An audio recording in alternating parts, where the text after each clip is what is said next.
This video was stunning. I saw this yesterday on Twitter, and I was shocked. Shocked. This is Stephanie Ruhle from MSNBC. You know I'm a big advocate for school choice. I have been. It is, I think, one of the most important issues of our time. The greatest untapped resource in this country right now is not shale oil. It's not foreign students coming in. It's none of that stuff.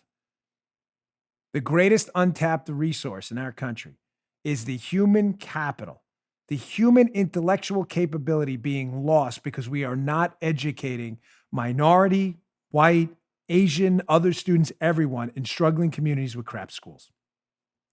Period. Full stop. There's not even a close second.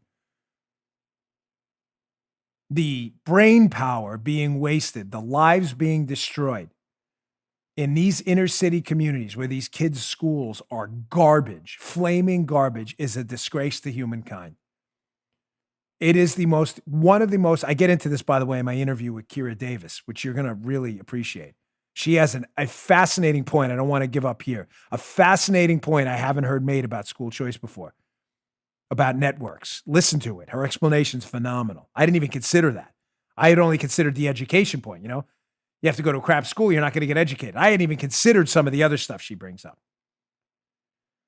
But hat tip to Stephanie Ruhle on MSNBC. I mean that. I'm not being silly here.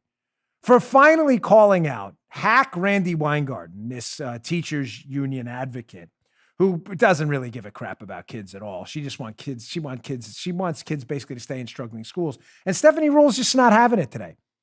She's like, yeah, that's a great talking point. All that stuff. Oh, we'll fix all the other, but what about now? What about the kids who have no shot right now? Listen to Stephanie Ruhle on this. Big, huge hat tip for finally pinning these people down in the subject. Check this out.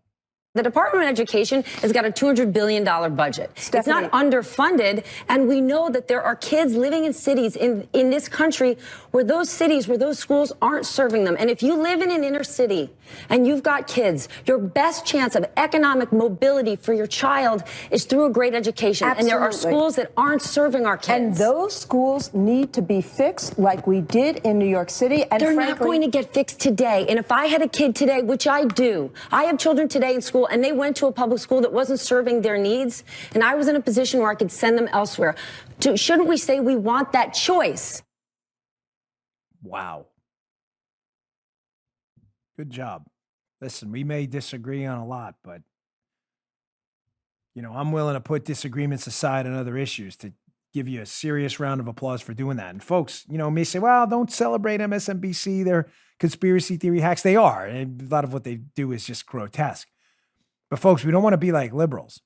When there are spheres of ideological leanings and there's some overlap, we should celebrate that overlap because real people get hurt when we don't.